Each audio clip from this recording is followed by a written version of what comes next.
Assalamualaikum warahmatullahi wabarakatuh. Perkenalkan, nama saya Kanaya Sabita dari kelas SI 303.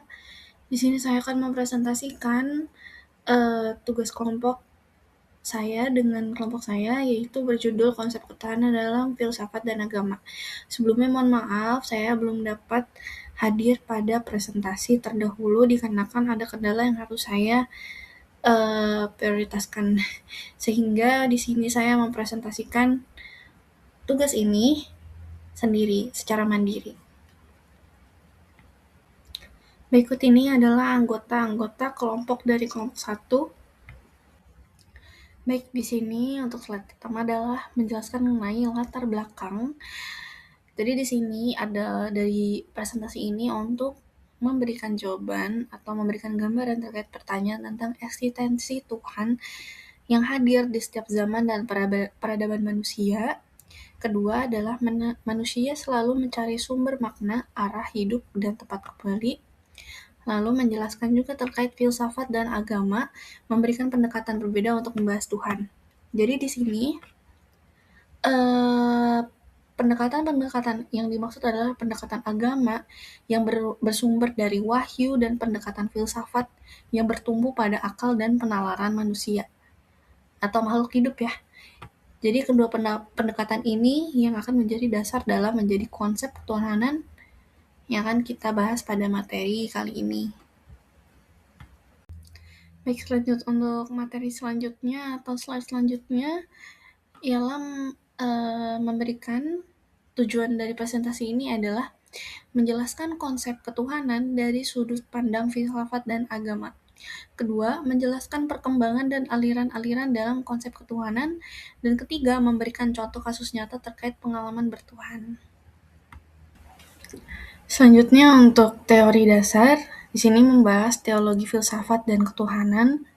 Yang pertama ada teologi metafisik, yaitu kajian tentang Tuhan sebagai objek metafisik, yang mana Tuhan ini tidak tertangkap oleh indera.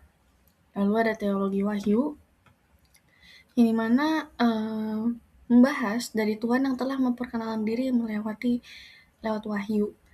Nah, kalau misalnya teologi naturalis itu mengkaji Tuhan dengan penalaran akal manusia, serta menjadikan Tuhan sebagai kesimpulan dari analisis realistis atau bisa dikatakan penyebab awal segalanya.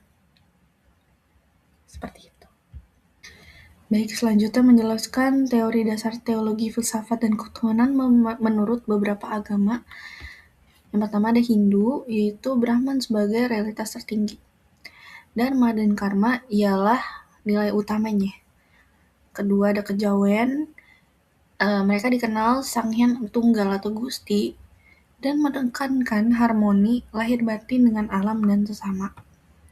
Ketiga ada Yahudi, menggambarkan Tuhan yang Esa atau disingkat YHWH, dan mereka mengikat perjanjian dengan umat dan menurunkan Taurat.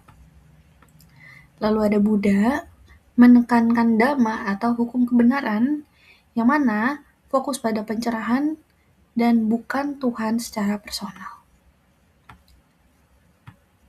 Lalu agama lainnya ada Konghucu, yang mana Tian atau langit itu sebagai moralitas, sumber moralitas, dan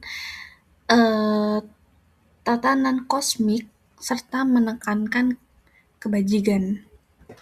Ada Kristen, yang mana Tuhan Trinitas dibagi menjadi Bapa, Roh Kudus, dan Anak, yang mana pusat pada kasih dan pengampunan. Jadi mereka menekankan kasih dan pengampunan.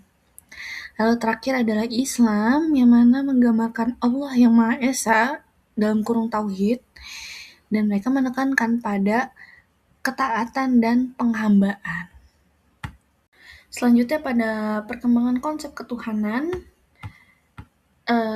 yang pertama ada animisme, yaitu keyakinan bahwa setiap benda memiliki roh. Lalu pada dinamisme yang melihat adanya kekuatan gaib atau energi tertentu di alam. Selanjutnya ada politeisme, yaitu kepercayaan kepada banyak dewa dengan fungsi dan kekuasaan yang berbeda-beda. Lalu keempat ada henoteisme, yang dimana pemujaan pada satu dewa utama tetapi tetap mengakui keberadaan dewa lainnya. hingga ke monoteisme yang mana meyakinkan bahwa satu Tuhan yang absolut dan menjadi puncak perkembangan konsep ketuhanan dalam banyak agama besar.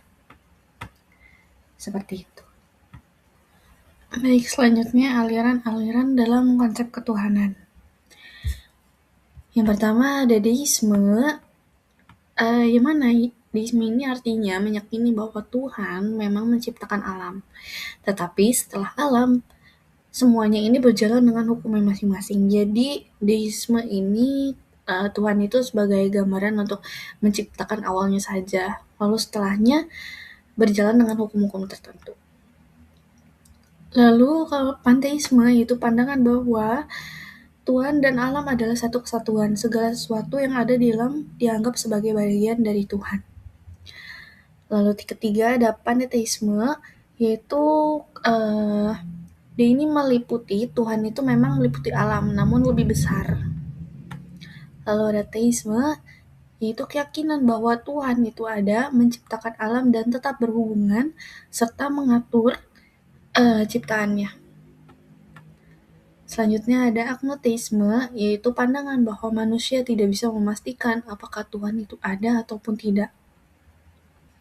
Selanjutnya ada ateisme, yaitu pandangan yang menolak keberadaan Tuhan.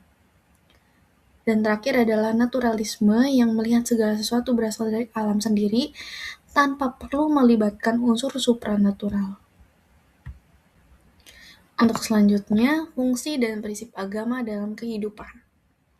Fungsi agama menjadi sumber moral dan pedoman hidup, memberikan petunjuk tentang kebenaran dan hal-hal metafisika seperti akhirat dan malaikat.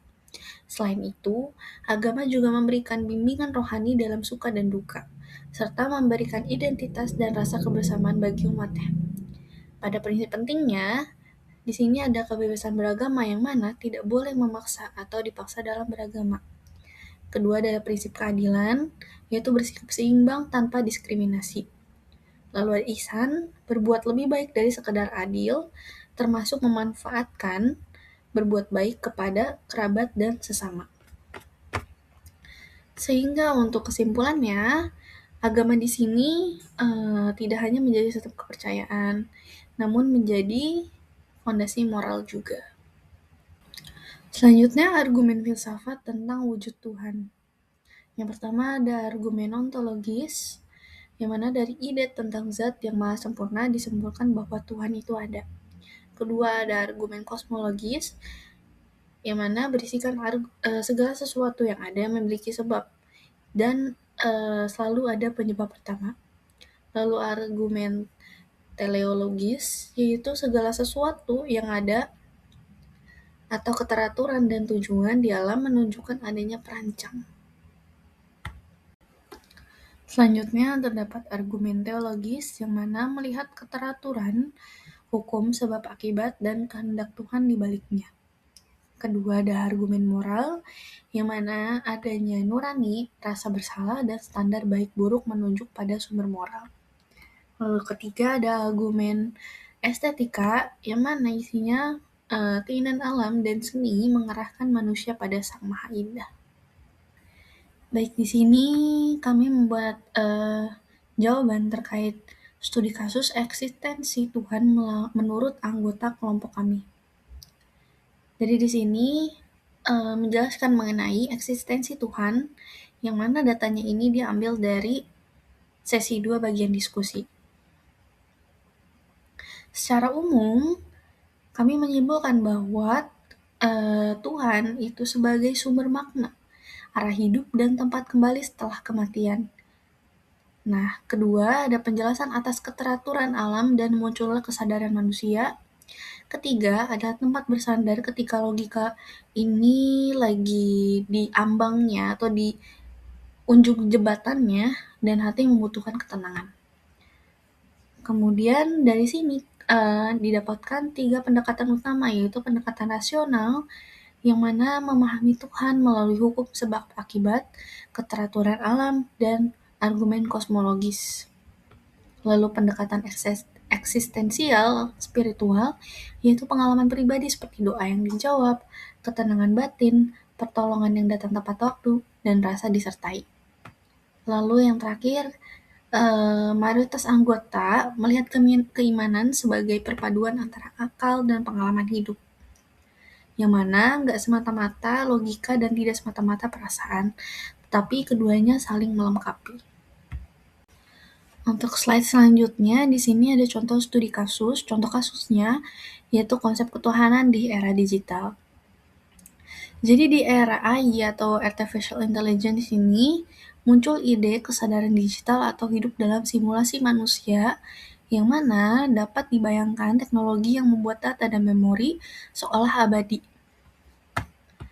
Lalu, di sini muncullah pertanyaan reflektif seperti, pertama, jika manusia diibaratkan sebagai karakter dalam sebuah simulasi, maka siapa programmer tertinggi yang mengatur seluruh sistem ini?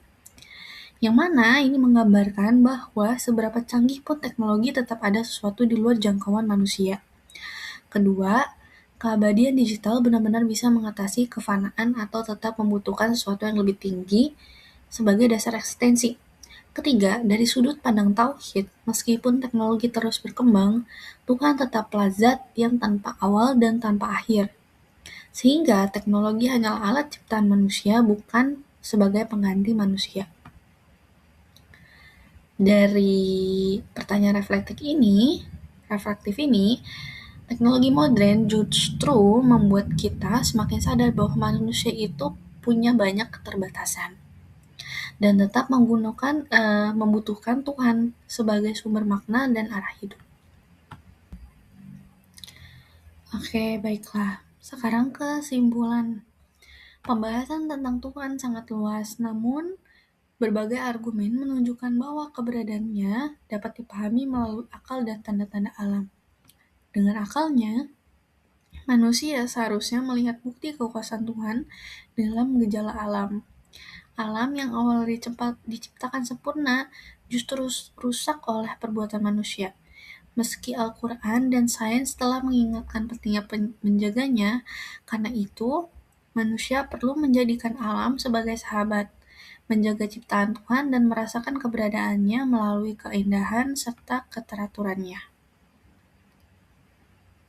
Baik, sebelumnya di sini pada presentasi terdahulu terdapat satu pertanyaan, yakni hubungan filsafat dan agama, teologi, apakah agama bisa dipahami kemudian diimani jika tanpa peran filsafat? Dengan jawaban, tentu saja bisa. Karena banyak orang beriman murni karena pengalaman batin, tradisi, atau ketenangan yang didapat dari wahyu kitab suci. Iman pada dasarnya adalah masalah rasa dan keyakinan hati yang seringkali muncul secara intuitif tanpa butuh rumus logika.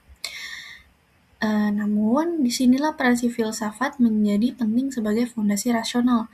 Tanpa filsafat, mungkin sulit dijelaskan secara objektif kepada orang lain atau saat kita menghadapi keraguan intelektual. Jadi sama seperti slide 13 yang mana jika logika kita mentok, di titik itulah filsafat membantu kita memetakan batas pemikiran dan memberikan argumen yang masuk akal agar iman kita tidak sekadar ikut-ikutan. Sehingga kesimpulannya, agama bisa tetap ada tanpa filsafat. Tapi dengan filsafat, iman kita menjadi lebih kokoh, punya akar yang jelas, dan tetap bisa diterima oleh akal yang sehat. Sekian dari saya, mohon maaf bila ada salah kata. Wassalamualaikum warahmatullahi wabarakatuh.